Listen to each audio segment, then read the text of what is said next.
In 2016, I had $1,000 to my name sleeping on a gym floor. 9 years later, I broke the Guinness World Record for the fastest selling nonfiction book and generated over $106 million in sales in a weekend. In this video, I'm going to show you how I'd build a business if I started all over. So first, either sell extremely expensive stuff to a select few or sell something super cheap to everyone. The middle is where people die. So fundamentally, all businesses have the cost of getting customers and what you make from those customers as the core economic arbitrage that makes a business a business. You have a more efficient way of taking resources and allocating them to get superior throughput on the other side. That's literally what a business is. Why did I start with sell really expensive stuff or sell really cheap stuff?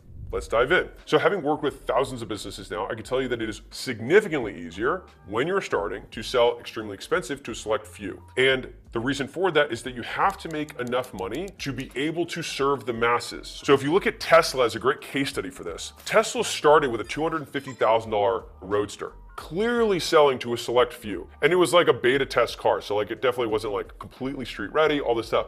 But from the few that they were able to make, they were able to get enough money or enough proof of concept to then eventually get to making the S, right? And then after making the S for a few years, then they were able to work their way down and make the Model 3. And so the idea is that you start high and then you can work your way down. And so despite what most people believe, one of the simplest ways to create an expensive offer is to sell your time one-on-one, even if it's unscalable. Now, I'll give you a personal story and then I'm gonna sell you on why I think this is actually useful. When I started my personal training business, which was a gym on Huntington Beach, I had a client who wanted personal training. Now, my gym wasn't a personal training gym. It was a large group training and semi-private training gym. I did all group. There wasn't any one-on-one. But this one guy got referred to me because he had some like specific mobility things and like whatever. He liked me, and so he ended up doing personal training with me. Now, this guy would do 5 days a week of 90-minute training sessions, which is huge for a personal trainer, right? So I'm making, I think I was charging $125 an hour or something. So I was getting almost like $180 a day for that whole period. So I just remember that I got something in the neighborhood of like $4,000 or $5,000 a month in cash. He paid me in cash. Was amazing. That I would get per month from this one client. And the thing is that me having that one-on-one time gave me the cash flow that I needed nothing from the business, so I could just keep reinvesting the business's money to growing it faster. And so a lot of people have this fear around like, oh, it's not scalable. It's like, it doesn't have to be scalable. Like when I speak to business owners, they have a lot of limiting beliefs around charging a lot of money or selling their time. And so I want to drive this point home and give you a lot of reasons to show why it is superior, especially when you're starting out, to sell your time one-on-one, even if it is unscalable. So let me kind of sell you on this. So number one is that you will learn more from fewer high-value clients, all right?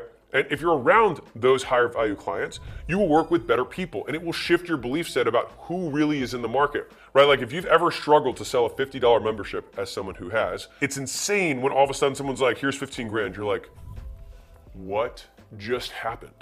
15 grand? That's $3,050 sales that I'd have to make in order to get 15 grand. That's how absurd that is. But when that happens again and again, it shifts how you see money and what services you think about creating. The next one that people get hung up on is like, well, I don't want to sell my time because selling your time is what poor people do. Let me learn you some stuff, all right? Which is every single person on planet Earth earns money per hour. They just don't necessarily denote it per hour. But all you have to do is take what you made last year, divide it by 2,000, and guess what? Voila, you have your hourly rate, which means you worked 40 hours a week, assuming you work 40. And so even if you work project-wise, you spent a certain amount of time on that project and you were remunerated, little fancy word. You got paid based on that work. And so even something like an investment where people are like, well, you know, investors don't trade their time for money. Of course they do, because you think, oh, Warren Buffett bought this company. He just wrote a check and then that was it. He was done. But what we're not taking into consideration is the amount of analysis that he does on macro markets, the amount of research that he's doing on a regular basis, the 1,000 other deals that he did all the due diligence on, then to say no, to only decide to do this one deal. So when you take all of that work in aggregate, for sure he's working. Now, after he makes the investment, assuming he has no effort inside of it, which isn't always true, but assuming he had none, then at that point, he would get increasingly larger returns, but still on a fixed amount of time that he put in. So the proof point is you live in time and you earn money in time, which means everyone has an hourly rate. And so the idea here is that as long as the thing that you sell your hourly rate for is more than you currently own, you will make more. Next point, when you are doing one-on-one, especially in the beginning, you have significantly more flexibility in delivery. That means because it's one-on-one, you can change things on the fly. And also, when you have fewer clients, you can make these kind of quick iterations. So this kind of relates back to the first point of like, you learn a lot faster when you can just have these tiny little pivots. You don't have to change these systems. You don't have to retrain staff. You don't have to look, you don't have to recode. You don't have to have the scalable solution fixed perfectly. It's a great way to beta test ideas. The next one is that because you can still cap the time that you choose to spend with clients, you can still make sure that you're allocating as much time as you need to do everything else. And one of the big lessons that I've learned in terms of making more money is that when you have demand, cut supply. And so when you cut supply, what does that do? Why is the acquisition.com logo two concepts: leverage, which is a fulcrum, and then a supply-demand curve? Because those are, in my opinion, the two most powerful concepts in business. And so when you have supply and demand at work, which we do, the reason one-on-one is so powerful is because the supply is so contracted, so fixed, it's so small. And so it forces, as long as you don't have limiting beliefs, which is why I'm trying to make this for you, it forces you to raise your price. And so the next one, and this is controversial, you make the money. Nobody else does. If you trade your time for the money, you have 100% margin. It's fantastic. Now, some people are like, well, hey, my hourly rate. It's not though. You're awake. Your hourly rate is the food that kept you alive. That is your hourly rate. Beyond that, the rest of it goes in your pocket. And so what people lack consideration of is like, every business can have 5 one-on-one clients. Now, when you're like, how would I do this in a lawn care business? Well, it's just who's gonna be your account rep. You can say some people get your cell phone and some people get the account rep's phone. Who's gonna lead who's gonna actually design the whole garden? Is it just one of my guys or is it gonna be me? There's always an opportunity to make yourself the super premium version of whatever it is that you have. Now, here's a fun one. I wanna break this belief because I know the next one that comes up, which is, it's still just not worth my time. Bro, it is worth your time if I gave you $1 trillion. And so the idea here is not, is it worth my time? It's you have to fix the price so that it is worth your time. Not you would begrudgingly do it or think to yourself, well, no one would ever buy that or no one would ever spend that money or I think someone would be crazy. Fine, let them be crazy. Let people live a little bit. Let them be wild. Let them be a little spicy. If they want to pay you more money, you should give them the opportunity to do so. That's the point here. Now, what else happens when you have a super high ticket, unscalable, premium, one-on-one experience? You lift your entire brand. Because if you charge $10,000 an hour, something absurd, doesn't matter. And the thing that you have is $100, you can then have a very natural narrative of, listen, a lot of people can't afford to work with me one-on-one. That's totally cool. I've taken the lessons I have here and I put them in a scalable format for everyone. It literally increases the perceived value, not just from the anchor effect, but from the narrative, the association, the branding that occurs as a result. Because even if you charge that and no one ever buys it, they still assume, because that is the narrative and that's what you put in front of them, that big price tag, the value associated with it, still gets transferred to a degree to the lesser thing that you have that might be scalable. Every business can do this. This is the action step before we get into tactics on how we can make something be perceived as more valuable. The action step is this: just have the price listed wherever you sell. And if you don't list it anywhere, say the price when you offer. And here's the thing that people mess up about this. You must confront the high price. You have to confront it. If you just say oh yeah, working one-on-one with me is $10,000. But anyway, what most people want to do is, no, in order for an anchor to work, you have to allow the prospect to make a full consideration of the decision, which means you have to say, hey, would you like to work with me one-on-one? It's 10 grand an hour, right? And that's, I think, the highest likely thing that I can do to help you to get to where you want to go. Now, the thing is at that point, what do? We shut up. We let them talk. Why? Because talking might result in them saying yes. And if they say yes, you get money. That's amazing, right? And so we're at this point.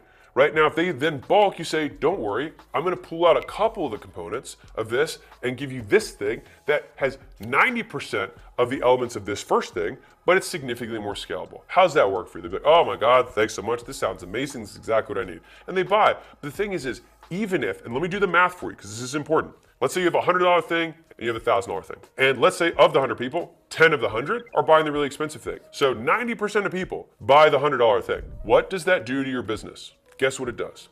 It doubles the revenue of your business.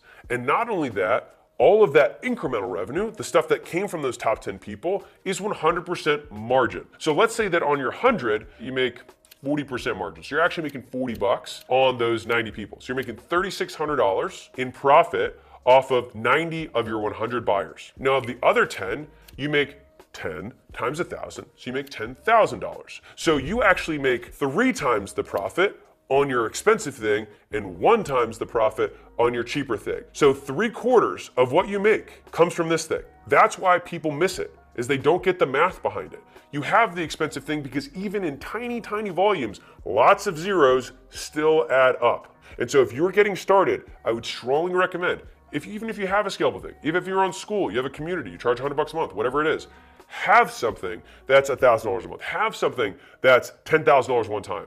Have it up there. Just make it available. And so I'm going to give you 3 different frames to working through this. The frame number 1 is, what if we charged 10x or 100x more than your current thing? What would you include? Just go crazy with it. Just think, if instead of $1,000, if someone gave me $100,000, what would I do? Just write down everything you would do and then look at the cost of doing all those things. What you'd be amazed by is many of the things that you have these ideas for don't actually cost that much. And so cross out the ones that have hard costs and then look at what's left and then say, well, I think I could do that. And then we ask the question, would you be okay doing that for $1,000 or $10,000? You might say like, well, yeah, for 10 grand, I would do that. Make it available. The second way to think about this is, if I had to make a service or a product that was only grown off of word of mouth alone, and all you have is this one customer in front of you, and the only way that you will be able to get more customers is if you get that customer to tell their friends about your stuff. What would that customer's experience, what would the service, what would the components of the offer look like if that was the requirement? Write down all of that stuff. And if you're willing to do that for a higher price, present it. An amount greater than 0 will say yes. And I'll give you a third frame. This is different than the other 2, but I think that's still very valuable when you're thinking through how to make something more valuable. If we had to take everything out of it that is unscalable, but we have to make it worth 10 times as much, now how do we do it? So this gives you 3 different intellectual attack vectors to think through the value creation for making your more expensive one-on-one unscalable thing that in many times will make you more money, especially in the beginning, than your less expensive thing. And the other part of this is that it makes for great marketing. One, because you can say, hey, this is one of my clients, one of my private clients, one of my individual clients. And what that does is people are like, oh, this guy must be a little bit, has more authority, right? On top of that, when you share the learnings from those quote private clients, it gives you marketing material to actually talk about, right? And where do you think your best case studies are gonna come from? There. And so you're gonna get amazing case studies. You're gonna have amazing marketing materials in terms of the learnings and lessons that you're gonna have. And then one of the things that I personally prefer is that these people are way cooler, and they will be people that you actually end up being friends with that you like. And they're the ones who actually shift your worldview, because you actually will spend more time with these people than all of these people. And that will shift you in the correct direction. Now, let's deconstruct value in a tactical way so that we can take the 3 frames that I just gave and do even more with it. Here are the 2 steps, very straightforward. Pick the right avatar. Do not try to make your unscalable expensive thing and then think about the person who's currently buying your thing for $100 and think, what would this $100 person be willing to spend $1,000 for? Do not think that. Likely, the person that's gonna spend the $1,000 is a different person. So you have to think about that person, not the person underneath. Next, once you have this avatar, they have the money, they feel the pain, they're easy to reach, right? Then we have to think, how can we describe their pain more accurately than they can describe it themselves? And so the big hack, and this is also new with some of the AI stuff that's out there, is go into the books that people are buying in your niche and then extract the reviews and then get the quotes that are specific to their pain. And so one of the really interesting things about copy is that if you can articulate someone's problem better than they can, they will inherently believe that you can solve it. So this is what we're talking about, the dream outcome. It's like, make sure we're talking about the right avatar, about what they really want in the way that resonates with them specifically. Because pain and persuasion only exist in the specific, never the vague. And if you do this successfully, their pain and your description of their pain can be a better motivator of persuasion and action than a greater promise. So how do we then reverse engineer what someone actually wants? They don't really want your time. They want to buy an outcome. Now, why is one-on-one a valuable vehicle? Because the perceived likelihood of achievement when you do something one-on-one in an unscalable way actually goes through the roof. So if I had a meal plan that I gave you as a PDF, or I said, I will talk to you one-on-one every day, the outcome is still I want to lose weight. But the likelihood that they're going to get there is going to be significantly higher. The likelihood, the ease, how easy it is for them is going to go up. And all of these components play with one another. So that's the outcome side. Underneath of that, we have perceived likelihood of achievement, which I touched on briefly within the vehicle of one-on-one. But within this case, your reputation over time acts as almost an implied guarantee. And the nature of the delivery also has some level of implication that they're going to get the completeness of you. And so as long as they believe you are competent, number one, and two, have strong intention to help, the likelihood that they believe that giving you money will help them get what they want goes really high. And so that's why I like one-on-one. That's why I like unscalable. And to be clear, just cap it. It doesn't mean you have to do it all the time because that will get in your way long term. But in the short term, it can allow you to live on this and then cash flow all the growth. And so this is me giving you kind of like the bootstrap strategies to growing a big business is like be willing to take 5-10% of your time, charge 10 times more, and make enough income from that you can take all the other money and go aggressive, go on the offense with it. So third one is speed. Now, if I had to pick one thing that I could do to maximize persuasion, it is speed, or the inverse, latency. How do I decrease latency? How do I increase speed so I can make sure the outcome happens as fast as possible? Because latency beats magnitude 7 days a week and twice on Sunday. The reason that this is important is that it will motivate someone's action to buy more than just about anything else. So you're not going to sell someone who's wealthy on how much money you're going to save them. You'll sell someone who's wealthy based on how much time you're going to save them even more.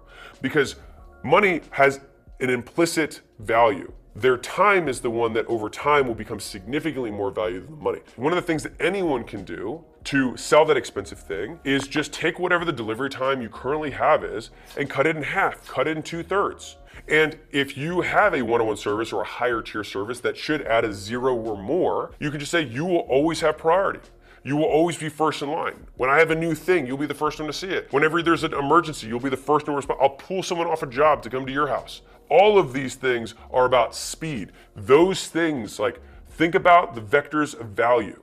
The higher the number, the more done for you, the more turnkey someone expects something to be. This is how you reverse engineer ease. You go through the customer experience and you take a note every time you have to do something. Now you might find out that in order for someone to get the outcome that you want, they might have to take 10,000 actions. And so then what we do is we systematically go and reverse and delete friction point by friction point, actions that they need to take. And so this is the process of making an exceptional product. Now, it might cost you more money to make this product, which is why you charge more money for it. So if you have, of course, there's technology that can automate some of this, but for many services that exist in the real world, which 70% of people or 80% of people in the US at least are service-based businesses, then you're going to spend some more money.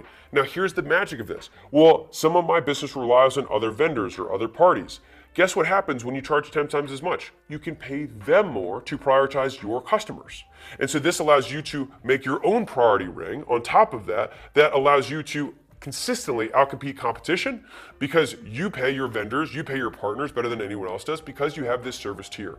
And so the TLDR, big picture, is that no matter what, no matter how many customers you have, if you simply make a 10 times more expensive offer, you will have a percentage likelihood that is greater than 0 that someone will buy it. And when that happens, you will be reinforced for doing so, and I think you will actually see how powerful adding 1, sometimes 2 zeros to your price tag really is. Thank you for coming to my TED Talk. Charge more money.